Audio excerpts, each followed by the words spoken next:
Tsaka na yung malaki na laruan kapag birthday mo na. Singit ni Sahela. Tagal pa birthday ko eh. Nagbilang ito. 5 pa, matagal pa po yun. Tsaka gusto ko sa birthday ko sa Jabi at saka si Daddy eh.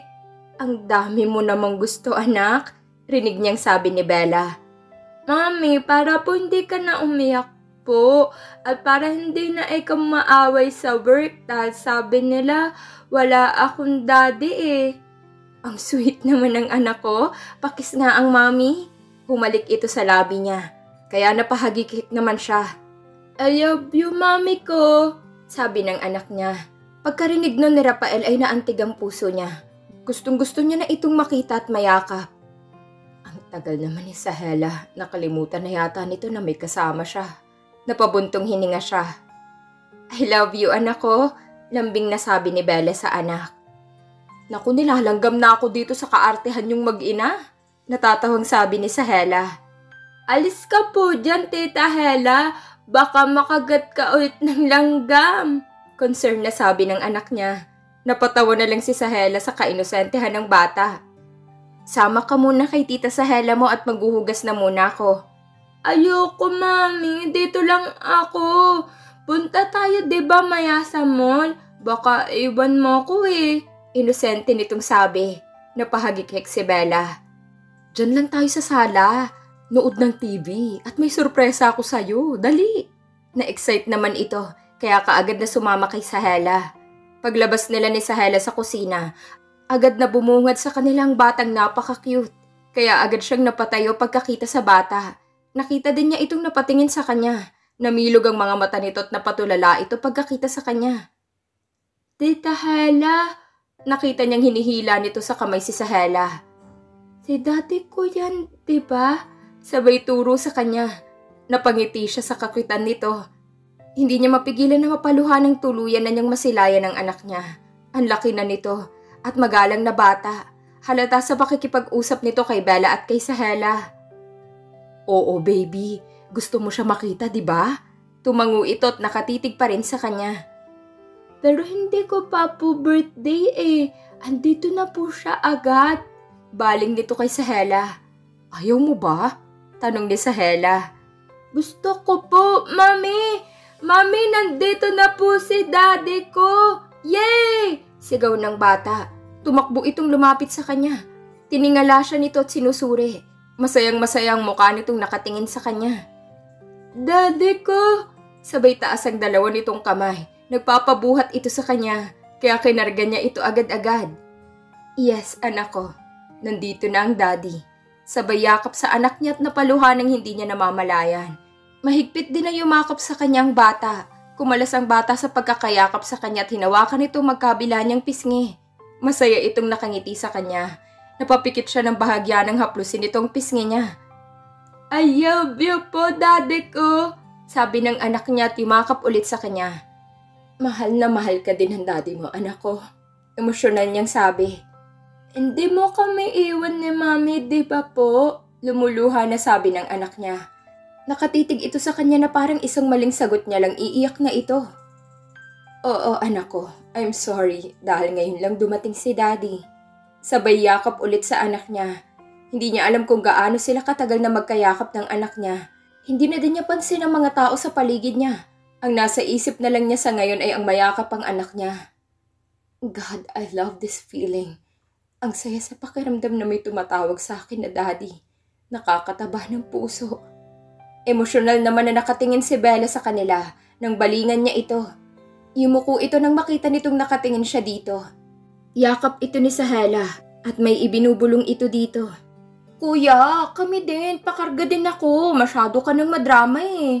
Dinamay mo pa kami. Pambabasag ng bunso niyang kapatid sa katahimikan na puro singhot na lang ang naririnig nila. Anak, magpakilala ka na sa mga tita at tito mo. Nakangiti na niyang sabi sa anak niya. Bumaling naman agad ang tingin ng anak niya sa mga kapatid niya. Hello po. Hello din po sa'yo at saka sa'yo din po. Hello. Isa-isa nitong kinamayan ng mga ito. Napatawa naman sila sa kabibuhan ng anak niya.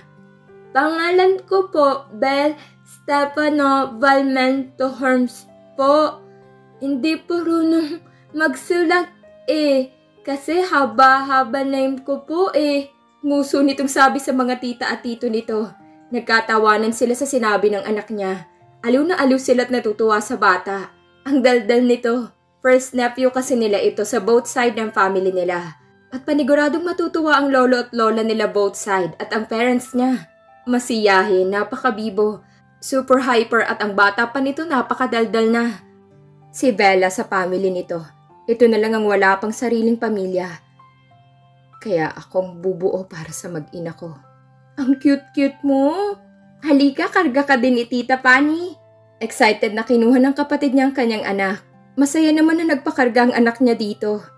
Mami ko, may tita Dandana ulit ako. Meron pa po isa. Saka may tito na ako. Sigaw ng anak nila, sabay turo kay Johan. At sa kuya ni Rafael na masayang nakatingin sa anak niya at nakijoin na kay Pani.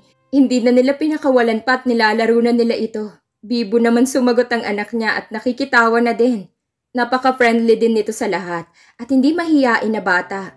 Ang sarap sa pandinig ang mga halakhak nito at tawa nito. Ito na yata ang pinakamasayang araw ng buhay niya. Ang makita at makasama ang anak ko at ang ina nito. Kaya nilingon niya ito, panay pa rin ang iyak nito. Maya-maya ay agad itong pumasok sa kwarto. Sumunod naman si Sahela dito. Napalingon din ang mga kasama niya sa tunog ng pagsara ng kwarto nito. Huwag niyo siyang pagudin. Narinig niyo naman na kagagaling lang ng bata sa sakit, diba? Bilin niya sa mga kapatid at pinsan. Pwede ba namin siyang ipasyal, kuya? Tanong ni Pani. Ipagpaalam na muna natin kay Bella. Ayokong magalit siya kapag walang pahintulot sa kanya. Gusto ko pa rin na ipagpaalam ang bata kahit ako ang ama. Mas mabuting ipaalam pa rin sa ina nito. Kaya lumapit siya sa pintuan at kumatok siya. Bella, pwede daw ba nilang ipasyal ang bata sa labas? Wala siyang narinig na sagot, kaya kumatok ulit siya pero maya-maya ay ang kaibigan nitong nagbukas ng pintuan at kinausap siya. Okay lang daw, pero wag lang masyadong pagurin dahil kagagaling lang nito sa sakit.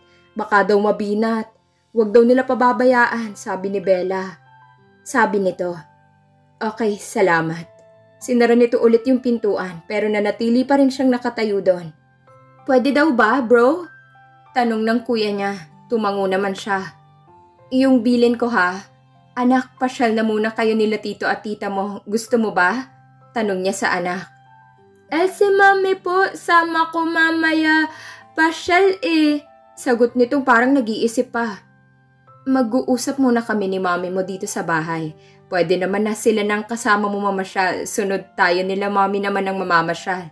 Gusto mo ba yon ha? Malambing niya sabi sa anak. Baka po tampo si mami. Alangan na sabi pa ng bata. Okay lang daw sabi ni mami. Natanong ko na. Lapit ka dito dali. Magpaalam ka kay mami mo. Tawag niya sa anak. Tumalima naman ito agad. Mami! Matinis na sigaw ng bata. Labas po ako pasyal daw kami nila tito at tita po. Gusto ko sama po Dito naman daddy kasama mo dito bahay mami. Daldal nitong tanong. Napapangiti siya dahil ang cute lang ng anak niya. May pagkabulol pa ito pero madali lang ito matuto. Napakatalinong bata. Yes baby ko, mag-behave ka okay? Rinig niyang sagot sa loob.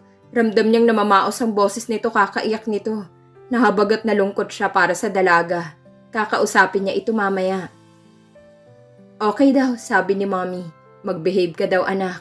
Ngiti niyang sabi.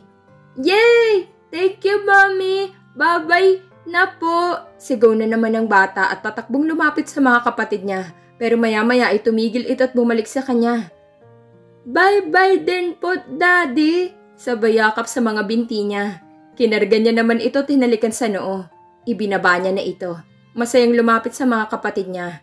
Kumakaway-kaway pa ito habang karga ito ng kuya niya. Ingatan niyo siya ha. Lagot kayo sa akin kapag may makita akong galos sa katawan ng anak ko pag uwi niyo dito. Banta pa niya. Masyado kong paranoid dyan. Pamangkin namin siya kaya natural na ingatan namin. Unang baby sa pamilya natin to Di ba poging baby ko? Sabi ni Johan at pinagigilan na pisngi ng anak niya. Oo na, mag-ingat kayo. Yun lang at umalis na ang mga ito. Napabuntong hininga na naman siya at lumapit sa may pintuan. Kakatok na sana ulit siya nang marinig niyang iyak ni Bella. Natatakot ako na baka ilayo niyang anak ko. Hindi ko yun kakayanin. Galit siya sa akin dahil sa ginawa ko. Alam kong mali ako pero ginawa ko lang yun para sa kaligtasan namin ng anak ko. Alam mo yan, Sahela. Iyak nitong sabi. Tahan na, nakakasama yan sa'yo, Bella. At ano to? Diba sabi ng doktor na bawal kang uminom ng kahit anong klaseng pampatulog? Nakakasama yan sa katawan mo. Nandyan na siya, harapin mo na lang siya at magpaliwanag sa lahat ng nangyari sa inyo ng anak mo. Andito lang kami, okay? Huwag kang matakot. Pangaalo ng kaibigan nito. Pero paano kapag nalaman niyang baliw na ako, na nagka-depresyon at hanggang ngayon hindi pa rin gumagaling? May anxiety, may stress, may depression. Still here. Matatanggap kaya niya ulit ako? Rinig niyang iyak nito. Nababakas sa takot ang boses nito. Mas lalo siyang nahabag sa narinig. Ano pa kaya ang mga pinagdadaanan nito? Masakit na isipin na wala siya sa tabi nito noong panahon na kailangan siya nito. Mga panahong hirap na hirap ito at kailangan ng tulong. Lalo na noong panahong pinagbubuntis pa nito ang anak nila. Hindi niya alam kung gaano ito naghirap. Kaya alagaan ko sila ng anak ko sa abot ng makakaya ko. Ipaparamdam ko sa kanya na hindi siya nag-iisa at may nagmamahal sa kanya. Ilang beses namin sinasabi na hindi ka baliw. Hindi ka baliw, okay? Maayos ka na. Nakakapagtrabaho ka na ulit. Nakakarga at naaalagaan mo ng anak mo. Huwag mong hayaan na lamunin ka ng depression. Si Rafael lang makakapagpagaling sa'yo. Siya lang dahil siya naman ang bukang bibig mo noon pa. Kaya lakasan mong loob mo. Kausapin mo na siya mamaya pagdating nila. Galit at may gigil na boses nitong sabi kay Bella. Natatakot ako. Ayokong kausapin siya. Ayokong makita siyang nagagalit sa akin. Mas lalo lang akong nasasaktan. Kahit gusto kong magkaayos kami. Pero nandito pa rin sa dibdib kong pangamba. Baka isumbat niya sa akin lahat ng pangiiwan ko sa kanya. Kahit na-deserve ko naman yun. Pero naduduwag ako at natatakot. Hindi pa rin natitigil ito sa pag-iyak. Kaya nagpasya na siyang kumatok. Hindi na niya kasi mapigilan ang emosyon na nararamdaman niya sa ngayon. Hindi na rin niya mapigilan ng tumulo ang luha sa mga pisngi niya. Agad niya itong pinunasan ng bumukas ang pintuan. Bahagya pang nagulat ang kaibigan ni Bella nang mabungaran siya nito. Pwede ko ba siyang makausap? Agad niyang sabi. Pero kasi, alanganin itong sabi. Please, you can trust me. Ako nang bahala sa kanya. Sabi pa niya. Siguraduhin mong hindi mo siya sasaktan ha? Kahit gaano ka pa kayaman, hindi ka namin uurungan. Maraming nagmamahal kay Bella dito. Baka ipakuyog pa kita sa mga siga dito sa amin kapag ginawan mo ng masama ang kaibigan ko. Banta ng kaibigan ni Bella. I love her, kaya hindi ko magagawa yung sinasabi mo. Mahinahon niyang sabi. Abay dapat lang no. Sige, kausapin mo na siya. Ikaw nang bahala sa kanya. Maiwan ko na kayo dito para may privacy naman kayong dalawa. Paalam nito at lumabas na ng bahay. Agad naman siyang pumasok sa loob at nakita niya nakaupo sa sulok ang dalaga. Naawa siya sa itsura nito, sa kalagayan nito. Kaya dali-dali na siyang lumapit dito at niyakap ito ng mahigpit. Hindi na ito nakagalaw nang yakapin niya ito. Shh, stop crying, love. Andito na ako. Hindi ko na kayo iiwan ng anak natin. I'm sorry. I'm so sorry, okay? Emosyonal na sabi niya habang yakap-yakap niya ito. Wala naman itong tigil sa kakaiyak. Hindi niya rin maintindihan ang sinasabi nito dahil sa paus nitong boses at paghikbi. Kaya mas lalo niya itong niyakap at hanaplos sa likuran nito. Hinalik-halikan pa niya ang ulo nito para gumaan ang pakiramdam at tumigil na sa pag-iyak. Binuhat niya ito at pinaupo sa kama. May nakita siyang water bottle doon na may lamang tubig. Kaya pinainom niya ito dito. Pagkatapos noon niyakap na naman niya ito. Hinaplos-haplos ang buhok at likod nito. Walang nagsasalita sa kanilang dalawa. Tunog ng puso na lang nilang naririnig at ang pagsinghot ni Bella. Maya-maya naramdaman na lang niyang kumalma na ang pakiramdam ni Bella. Tiningnan niya ito. Nakapikit at malalim ng paghinga. Napangiti siya. Alam niyang nakatulog na ito sa kakaiyak. Maingat niya itong ipinahiga sa kama. Inayos niyang buhok na nakatabing sa mukha nito at pinunasan ng mukha nito. Dahil sa basa ito dahil sa pag-iyak. Nakita niyang malaking teddy bear sa gilid ng kama. Iyon yung unang regalo niya dito noon. Nagalit pa ito dahil bakit daw sobrang laki. Pwede naman daw yung maliit lang. Napangiti siya habang pinagmamasdan ng mukha nito. Na mapayapa na natutulog. Maingat siyang lumabas ng kwarto at pumunta ng kusina. Ininspeksyon niya lahat ng cabinet.